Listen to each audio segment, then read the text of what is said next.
नमस्कार, मैं सूर्य प्रताप और आप देखना शुरू कर चुके हैं वीसी न्यूज। इस वक्त हम मौजूद हैं बलिया जिले के गढ़वाल ब्लॉक के अंतर्गत ग्राम सभा त्रिकालपुर में। आप हमारे पीछे यह जो प्राथमिक विद्यालय देख रहे हैं, अब चूंकि प्राथमिक विद्यालय न होकर के यह कंपोजिट विद्यालय हो गया है। इसी ग्राम सभा के प्राथमिक विद्यालय नंबर 2 और उच्च माध्यमिक के बच्चे और अध्यापक इस प्राथमिक विद्यालय में आ गए हैं। आप सोच रहे होंगे कि मैं इसके इतिहास से बात शुरू करूंगा या यहाँ कैसे पढ़ाई होती है, किस तरह की व्यवस्था है, इस पर बात शुरू करूंगा। तो ऐसा नहीं है। ऐसा इसलिए नहीं है क्योंकि आने वाले समय में कहीं यह इतिहास न बन जाए, ऐसी संभावनाएं कम है, ऐसा अनुमान लगाया जा रहा है। बच्चों पर बात इसलिए नहीं होगी क्योंकि अगर प्राथमिक विद्यालयों में अच्छे से पढ़ाई हो रही होती, बच्चे अच्छे होते, तो यह विलय की नौबत देखने को ना मिलती। इस पर हम आगे आने वाले वीडियो में बात करेंगे। तब तक के लिए हम चलते हैं इस प्राथमिक विद्यालय के अध्यापकों की राय जानते हैं इस विलय को लेकर के। तो अब हम इस सरकार के विलय नीति को लेकर के हम सर से बात करेंगे। तो सर, सबसे पहले आप अपना परिचय दीजिए। मैं विक्रांत कुमार सिंह, प्रभारी प्रधानाध्यापक त्रिकालपुर नंबर 2। जी सर, सबसे पहले तो मेरा प्रश्न यह है कि यह जो सरकार की विलय नीति है, यह क्यों हो रही है? देखिए, विलय नीति जो सरकार की जो ये नीति है, नीति सरकार की अच्छी है, लेकिन इस नीतियों पे कुछ कमी रह गई है। कमी से मतलब ये है कि बच्चे जो है, बच्चों की दूरी का ख्याल नहीं रखा गया। ये जो हाईवे बीच में पड़ रहा है, इसका ख्याल नहीं रखा गया। सरकार की नीति अच्छी थी, लेकिन जो है इस विलय को सरकार पहले फुली प्रिपेयर होकर के उसके बाद ये विलय करती, तो हमारी समझ से ये अच्छा था। विलय कोई खराब चीज़ नहीं है। विलय जो है होना, जहाँ 10 बच्चे हैं, बच्चे जो एक जगह हो जाते हैं, 50 बच्चे हो जाते हैं, लेकिन कुछ जो कमियां रह गई थी, वो कमियों को खत्म करके और सरकार जो है इस नीति को लाई रहती तो काफ़ी अच्छा रहता। तो सर, आपने ये बताया कि दूरी को लेकर के, हाईवे को लेकर के बहुत सारे इसमें आपने फैक्ट जोड़े। तो आप हमें ये बताइए कि क्या यह सही निर्णय है या गलत निर्णय है? देखिए, निर्णय तो ये सरकार की है, सही और गलत कहने वाले हम नहीं हैं, लेकिन गलत हमें ऐसे लग रहा है कि छोटे छोटे बच्चे हैं और बीच में जो ये हाईवे रोड पड़ रहा है, इसको पार करके ले आना। मान लीजिए सुबह तो हम लोग भी आते हैं, 8 बजे आते हैं, दोपहर में हम लोग 2 बजे बच्चों को पार करा देते हैं रोड। लेकिन सुबह जो बच्चे आते हैं, छोटे छोटे बच्चे आते हैं, 6 वर्ष के बच्चे आते हैं, 7 वर्ष के आते हैं, और हमारे जो बच्चे आते हैं, जो छोटे छोटे बच्चे हैं, उनके पिताजी जो है, क्योंकि किसान हैं ये लोग और इस समय किसानी का काम चल रहा है, तो वो बच्चों को स्कूल नहीं छोड़ पाते हैं और इस तरह से संख्या बच्चों की बढ़ने की वजह से घट रही है। तो सरकार की नीति है, नीति अच्छी है, लेकिन इसको पूरी तैयारी के साथ आना चाहिए था। एक तरफ आप सरकार की नीति को अच्छी बता रहे हैं और एक तरफ यह बोल रहे हैं कि जो गांव के उस तबके के लोग हैं जो खेती करते हैं, मजदूरी करते हैं, अपने बच्चों को नहीं लेकर के आ रहे हैं। तो ये दो तरफा मतलब क्यों? नहीं, दो तरफा की बात नहीं है। मैंने तो आपसे पहले ही कहा था कि सरकार की नीति अच्छी है, लेकिन जो है इसको तैयारी के साथ आना चाहिए था। आप इसको जो है पूर्ण रूप से तैयार विद्यालय हमारे यहाँ देखिए, अब हमारे यहाँ प्राथमिक विद्यालय त्रिकालपुर नंबर 2 और उच्च प्राथमिक को जो है विलय कर दिया गया। विलय करने में कोई दिक्कत नहीं है। ये बताइए कि यहाँ पे प्राथमिक नंबर 1 पे जो है भवन नहीं है और भवन के न होने से केवल एक कक्ष में 6, 7, 8 की पढ़ाई हो रही है। तो इन सब समस्याओं को देखते हुए विलय अच्छा नहीं था। अभी इनको समय देना चाहिए था और कुछ समय के बाद जो है ये विलय करते, जो फुल प्रिपेयर हो जाते, भवन का निर्माण कर लेते, जो बच्चे दूर से आ रहे हैं उनके लिए साधन का व्यवस्था करते, उसके बाद विलय ठीक था। अभी फिलहाल विलय ठीक नहीं है। जी, मतलब सरकार बिना योजना के ये विलय कर दी है। इससे बहुत ज्यादा दिक्कत हो रहा है बच्चों को और अभिभावकों को। अब मेरा प्रश्न सर ये है कि जो पहले मतलब प्राथमिक विद्यालय में बच्चे थे, वो कम थे, इसलिए ये विलय हुआ है। तो क्या इसमें अध्यापकों की मतलब कमी है बच्चों को न ला पाना? नहीं, अध्यापकों की कमी नहीं है। अध्यापकों की कमी इसलिए नहीं है कि सरकार एक तरफ से आरटीई के तहत 25% जो है बच्चों को जो है आरटीई के तहत प्राइवेट स्कूलों में भेज रही है। हमारे जो बच्चे हैं 25% काट करके उनको भेज दिया जा रहा है। सरकार वहां पे उनको 5,000 रुपया ड्रेस के लिए देती है और कापी किताब के लिए देती है, उनका फीस माफ रहता है। हमारे यहाँ सरकार 1,200 रुपया देती है और बच्चों को जो है, भाई प्राइवेट में जाने का अर्थ है कि प्राइवेट में सारी सुविधाएं मिलती है, बैठने का, उठने का, उसमें लाइटिंग का, सबका सुविधा रहता है। हमारे यहाँ वो सुविधा नहीं है।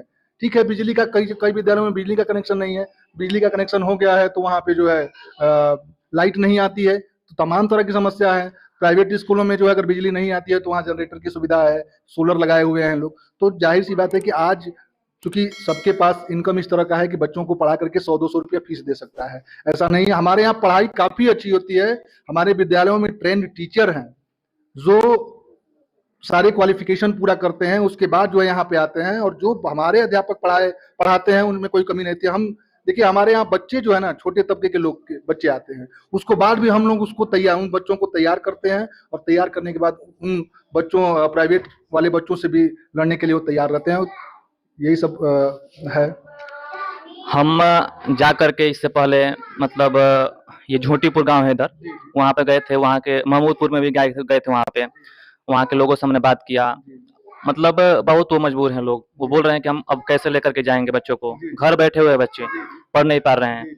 तो मतलब ये तो हमें लग रहा है कि सरकार की विफलता है जमीनी तौर पर, जमीनी तो स्तर मैंने पर। आपसे पहले ही कहा कि सरकार की नीतियां खराब नहीं है, क्योंकि देखिए 10 बच्चों पे 2 अध्यापक 3 अध्यापक को रखना सरकार को इसमें दिक्कत है। लेकिन आप जैसे झोटीपुर और उसकी बात कर रहे हैं, तो भाई दूरी, हमने आपसे पहले ही कहा कि दूरी का ख्याल नहीं रखा गया है, रोड का ख्याल नहीं रखा गया। काफी इसमें जो विसंगतियां उनको दूर करके सरकार ये काम करी रहती तो अच्छा रहता।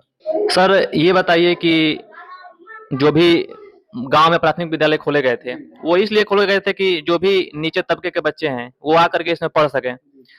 लेकिन अब यह देखा जा रहा है कि प्रत्येक गांव में मतलब प्राइवेट स्कूल खोल दिए गए हैं, कुछ मान्यता प्राप्त है, कुछ मान्यता प्राप्त नहीं भी हैं, और वो भी मतलब प्राथमिक विद्यालय से दूरी का ख्याल भी नहीं रखा गया है। तो इस विषय में आप क्या कहना चाहते हैं? देखिए सर, ये जो सरकारी विद्यालय है वो हर ग्राम हर मौजा में इसलिए खोला गया था कि ये आरटीई के तहत जो है, ये था कि हमारे हर बच्चे को, पूरे गांव में एक भी ऐसा बच्चा ना हो जो पढ़ाई से वंचित रह जाए। इसी के लिए जो है विद्यालयों को हर मजरे में खोला गया था, हर गांव के हर मजरे में तक खोला गया था इसको। लेकिन सरकार क्या है, सरकार जैसे आप हमारे ही ग्राम सभा का ले लीजिए, त्रिकालपुर का, इस त्रिकालपुर ग्राम सभा में 6 स्कूल है।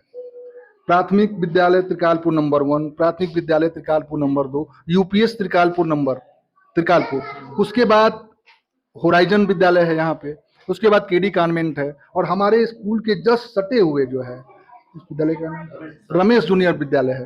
तो ये सरकार जैसे प्राइवेट को बढ़ावा देना चाह रही है, और प्राइवेट जो है, मान लीजिए हमारे यहाँ से सटे हुए है और हमारे यहाँ से अच्छी व्यवस्थाएं रमेश जूनियर में है, वहाँ बैठने का, स्कूल का मैनेजमेंट सब कुछ हमसे अच्छा है, उनकी फीस कम है। तो सरकार को ये भी देखना चाहिए कि प्राथमिक विद्यालय से सटे हुए हम मान्यता दे रहे हैं, उसकी दूरी का ख्याल नहीं रखा गया है। आखिर ऐसा क्यों किया गया है? आपने जो है एक ही ग्राम सभा में 6 विद्यालयों को मान्यता दे दिया, तो ये तो सरकारी विद्यालयों को तोड़ने का एक नियति समझ में आ रही है। तो ये प्राइवेटीकरण को जो है रोका जाए, और प्राइवेट विद्यालयों को मान्यता देने के लिए उनकी उचित दूरी जो है तय की जाए कि कितनी दूरी है, उसी दूरी पे जो है इनको मान्यता दिया जाए। धन्यवाद सर। जी सर, ये बताइए कि सरकार की तरफ से अभी तक कोई दिशा निर्देश कुछ आए हैं? नहीं, ये जो विलय हुआ है, इस विलय का अभी तक दिशा निर्देश कोई नहीं है। ये था कि विलय कर दिया जाए, और विलय करने के बाद चूंकि यूडैस उनका नहीं बदला है, उनका जो है रजिस्टर नहीं बदला है, कुछ बदला नहीं गया है, और ना मानव संपदा बदला है, ना यूडैस बदला है। ये सब कुछ जो है वैसे ही चल रहा है। सरकार का ये नियत ये भी है कि अगर बच्चे पढ़ते हैं तो उन विद्यालयों को फिर से शुरू किया जाए। ऐसा सुनने में आ रहा है, ऐसा कोई हम लोगों को जो है दिशा निर्देश नहीं है। ऐसा हम लोगों से कहा भी गया है कि अगर बच्चे काफी मात्रा में हो जाते हैं तो फिर से उन विद्यालयों पे जो है उनको भेज करके उनको शुरू कर दिया जाएगा। धन्यवाद सर। जी सर, आपने बहुत अच्छा मतलब राय दिए हैं, और अब हम चलते हैं मैम से बात करेंगे, सुमन मैम के पास।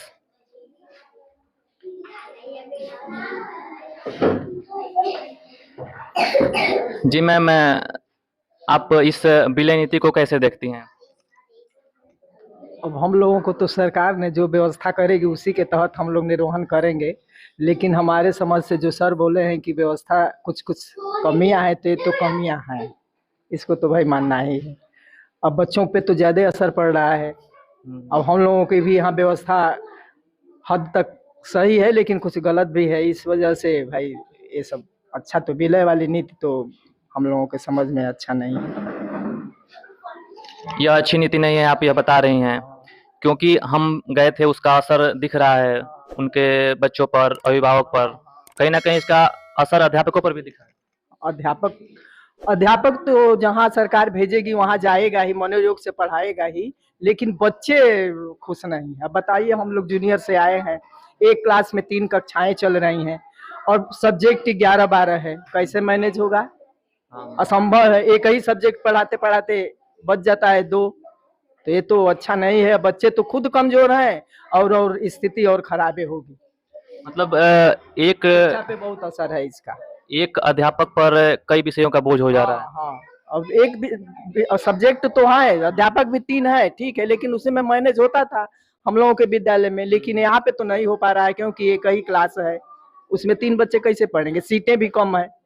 मान लीजिए हम लोगों के यहाँ था कि तीनों क्लास में बेंचें थी, अब इस बेंच पे 20 बच्चे ही बैठ रहे हैं, उसी में परेशान हो जाते हैं, झगड़ा वगड़ा करने लगते हैं, तो दिक्कतें तो है ही हैं, लेकिन अब क्या किया जाए? किसी तरह से अभी सरकार का कोई नहीं इसके प्रति आया नहीं है, वो व्यवस्था कुछ नहीं आया। मतलब कैसे भी व्यवस्था अभी चल रही है। किसी तरह से व्यवस्थाएं चल रही है। अब हम लोग भी इंतजार में हैं कि देखें सरकार की क्या मंशा है। तो आगे आने वाले समय में मतलब यहाँ पर कुछ भवन निर्माण होगा या? अब अभी हम लोगों को कोई सूचना नहीं है, तो कैसे हम लोग बताएं? अभी तो किसी तरह का नहीं आया है आदेश। हाँ, तो ये रही यहाँ की अध्यापकों की राय। आप क्या सोचते हैं कमेंट बॉक्स में जरूर कमेंट करिएगा।